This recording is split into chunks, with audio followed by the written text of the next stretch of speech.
Bismillahirrahmanirrahim. Assalamualaikum warahmatullahi wabarakatuh. Alhamdulillahirrahmanirrahim. Teman-teman, hari ini kita masih diberikan kesehatan, diberikan kesempatan, dan tentunya kita masih diberikan semangat untuk tetap memberikan informasi dan edukasi mengenai ekonomi syariah. Sahabat Alham TV dimanapun berada, setiap lembaga keuangan tentu ingin lembaganya terus tetap sehat dan terus berkembang. Namun itu semua terkadang ada beberapa hal yang membuat lembaga keuangan kita tidak sehat. Seperti misalnya pembiayaan bermasalah atau pembiayaan macet. Sebenarnya apabila kita telah teman-teman, pembiayaan yang bermasalah itu atau pembiayaan yang macet itu berawal dari analisa pembiayaan yang kurang hati-hati. Itu jadi ketika ada pengajuan dari anggota kita, nah itu harus dilakukan analisa dengan baik agar tidak menjadi pembiayaan yang bermasalah atau pembiayaan macet. Oleh karena itu, hari ini kita akan membahas tentang teknik analisa pembiayaan syariah.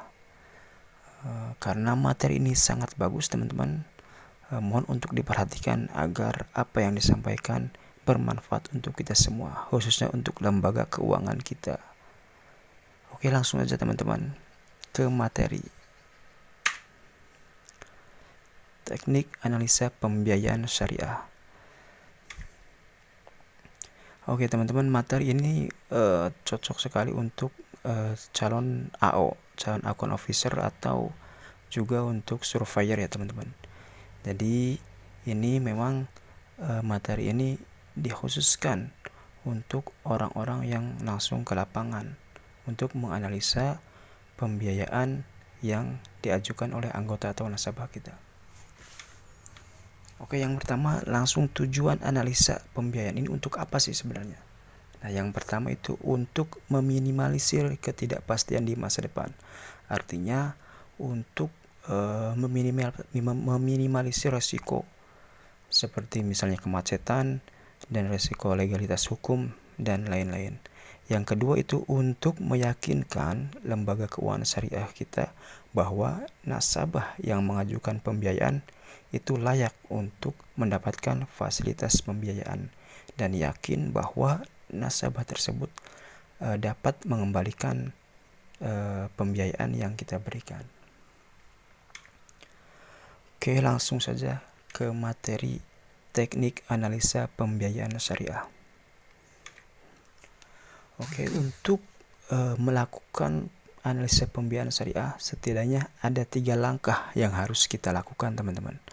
Yang pertama yaitu investigasi, yang kedua verifikasi, dan yang ketiga yaitu pastikan atau buat keputusan apakah pembiayaan ini layak untuk di-ACC atau tidak. Oke, langsung ke poin pertama yaitu investigasi. Investigasi ini dilakukan bisa dengan cara wawancara. Kemudian apa sih poinnya yang harus diinvestigasi? Yang pertama yaitu tentu nasabah atau anggota kita yang mengajukan pembiayaan. Tentu dari investigasi itu kita harus mengumpulkan data calon nasabah kita seperti KTP, kartu keluarga, buku nikah, dan lain-lain. Selain itu juga kita harus menanyakan pendidikan, juga bisa melakukan BI checking atau ormas checking. Kenapa ormas checking harus dilakukan? Ya, karena banyak di antaranya pembiayaan yang bermasalah itu karena urusan dengan ormas. Jadi bagi teman-teman semua yang ingin lebih aman apabila ada anggota kita yang ikut ormas, ya lebih baik dipikirkan lagi ya teman-teman ya. Oke, selanjutnya selain nasabah yaitu ada usaha atau bisnis. Jadi usaha bisnisnya itu harus diinvestigasi teman-teman. Harus kita identifikasi pelanggannya, identifikasi suppliernya. Kemudian kita juga harus paham betul bagaimana risiko bisnisnya, bagaimana mitigasi resikonya, omset per hari berapa, kebutuhan bisnisnya apa. Nah, itu bisa kita tanyakan dengan teknik wawancara. Oke, selanjutnya yaitu agunan atau jaminan. Tentu ini hal yang sangat penting juga untuk kita investigasi. Karena ini untuk menghindari jaminan atau agunan palsu atau jaminan yang nilai taksasinya rendah gitu ya teman-teman. Contohnya SHM kita harus cek ke BPN, kemudian BPKB cek keasliannya, biasanya ini ditandai dengan hologram yang 3 dimensi teman-teman. Kalau yang cuma 2 dimensi itu biasanya BPKB yang palsu gitu ya teman-teman ya. Oke, langsung ke poin kedua yaitu verifikasi. Nah, jadi verifikasi di sini kita untuk memeriksa kebenaran data-data yang diberikan oleh anggota. Seperti KTP, di situ tertera alamat rumah anggota. Nah, itu kita harus verifikasi benar enggak nasabah tersebut tinggalnya sesuai dengan alamat di KTP.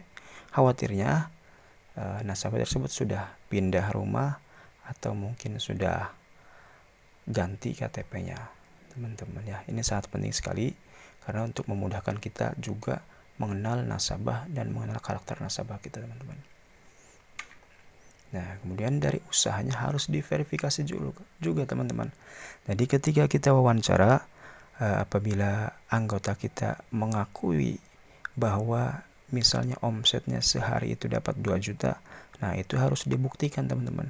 Harus diverifikasi dengan dibuktikannya nota-nota penjualan gitu. Jadi jangan asal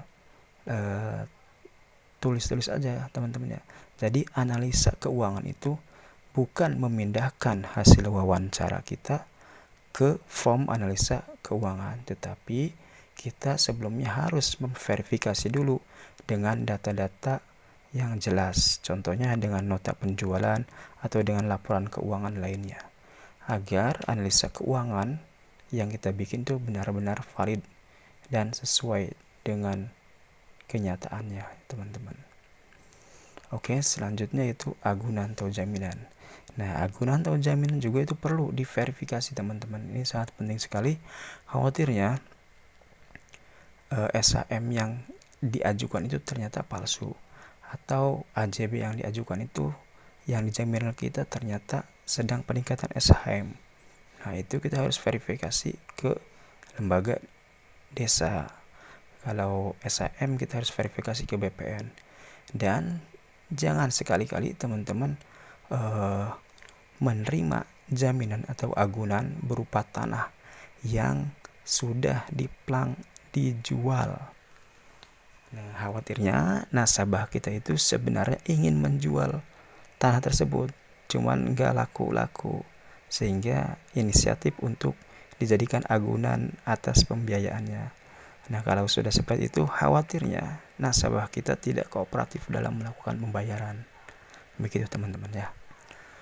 Oke, yang terakhir yaitu pastikan, yaitu menentukan atau menetapkan dan memastikan dengan sungguh-sungguh dari data keuangan maupun non keuangan, hasil verifikasi tadi, hasil investigasi tadi, apakah nasabah tersebut layak untuk mendapatkan fasilitas pembiayaan atau tidak. Nah, jadi kita harus berani memutuskan bahwa nasabah itu bagus atau tidak, layak atau tidak. Nah, disinilah penentuan yang dilakukan dengan berdasarkan pertimbangan-pertimbangan 2 poin tadi, yaitu investigasi dan verifikasi. Oke teman-teman, cukup sekian informasi yang bisa saya sampaikan. Mudah-mudahan bermanfaat. Wassalamualaikum warahmatullahi wabarakatuh.